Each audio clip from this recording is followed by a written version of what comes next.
welcome back to another book unboxing. Okay, this one is pre-opened because Amazon thinks it's hilarious to put cat litter with my books. So I apologize if this one is damaged. I haven't looked at it, haven't checked it out. I know what it is and what it's supposed to be. But dear Amazon, please putting my cat litter with my books. Thank you. Let's open it up. 1 flap, a 2 flap, a 4 flap. Aha! I feel the powder. You can kind of see it. I smell it too. So, it's called The Invisible Hand by P.E. Klein. I actually read this book in 2023. Got a big upgrade for its cover design. I like it. I think it's interesting. I really hope it's not AI generated, but here we are. So it looks like this is the 4th edition. The last time I read this book, I thought it was interesting, I thought it was quirky, and I did like the mystery. However, there were parts of this book that I wish I would have been there for and not just heard secondhand. It's the same thing, like, feels like a random reference, but in the Avengers, whenever, I guess, they do the fast forward in time and Hulk's like, oh yeah, I did all these things and we did these great things and etc. and we didn't see any of that stuff happen. I have no idea if you know what I'm talking about, but whenever he's big scientist now and he's always the Hulk or whatever, we didn't see any of that growth into being full-time Hulk or whatever. Anyway, I wanted to be there right in the action. Instead, I heard about it. So I'm going to reread it. I'm going to check it out one more time, and I'm going to see what I think 2 years later. But for now, let me go ahead and read the back for you. In the seemingly idyllic town of Menlo Park, sisters Charlie and Clarke Pareto are used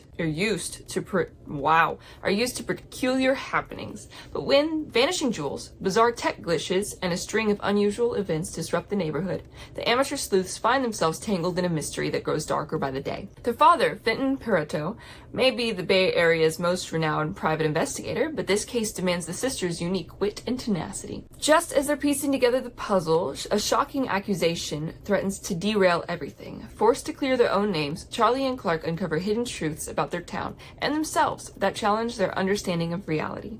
Cryptic clues and unexpected bursts of humor propelled them on a journey filled with uncanny surprises and delightful absurdities. Don't miss the beginnings of this unforgettable trilogy. Grab it now. Oh, I didn't know it was a trilogy. I guess that makes sense because it's a Pareto sisters mystery. So I guess that makes sense. So it is a trilogy. So it is supposed to be quirky, cute. I did enjoy it. I don't remember a lot of it from 2 years ago. So I get to relive it again, and I guess we'll see if I liked it better, or if I changed my mind about anything. Okay, I guess I'll see you when it's review time. And I'm back. And so is Piggy. Baby, what are you doing? So I finished the book, and I did like it better the second time around. I went in not remembering much of it. There were bits and pieces that I did remember. Like, I vaguely remembered the beginning, I remembered Emma getting nearly arrested, small things like that. And I remember as I was reading, I was like, oh, I remember these things, oh, I remember this happening. But I didn't really remember the ending, so this was great. I really loved how the very, very first chapter is actually important. It seems like something trivial, and it seems like it's something to get to know the character, when in reality it actually does hold importance later in the book, and I appreciated that. I appreciated that tie, especially because it was such like a big thing in the beginning and she got in so much trouble. Yes, baby. The book is quirky and fun, and I burst out laughing whenever they were running around the track because they were running for so long that it's just, have you ever run so much that you kind of just can't stop, but you're exhausted and you want to, but you know you have to keep going, and so you just keep going, and it's just your body on autopilot. And it's like you're kind of numb from like the waist down. Anyway, I thought it was really funny. I used to have to run about 2 miles a day. I know that's nothing to some people. To other people, that's like a lot. But I would do competitive cheerleading in high school where we would run a mile for practice. And because cheerleading didn't count as like a PE thing, I would have to do a mile in PE. I think it was like once a week. So some days I was doing 2 miles a day. I honestly miss those days. So basically what it is two sisters are trying to uncover the reason these dogs are barking at night. Because they never used to, and now they do, and they just think it's weird. Their dad is an investigator, and he put them on the case, basically. Long story short, they get into a lot of shenanigans and a lot of danger at times, because it ends up being bigger than they originally thought it was.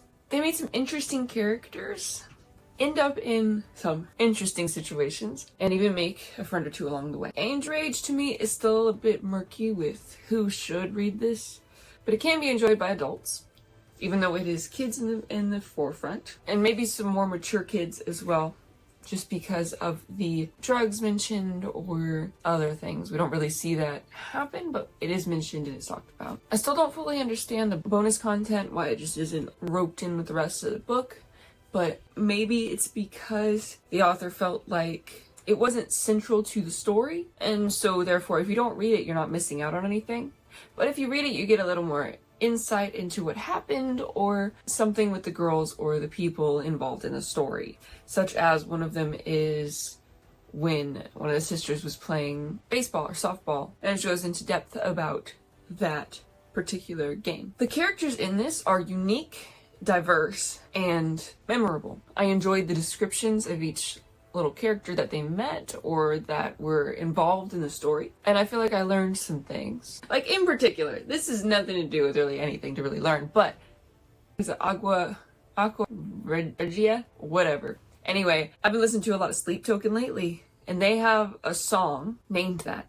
I was like, I wonder what that is, and I never looked it up because I was driving when I would be listening to it, and I would forget about it whenever I got out of the car. Anyway, someone had, I don't want to give away spoilers, someone had something filled with it, and I was like, I know those words. What is that? And then he explained it. I was like, oh, well now I know what it is. But I learned a little bit reading this book.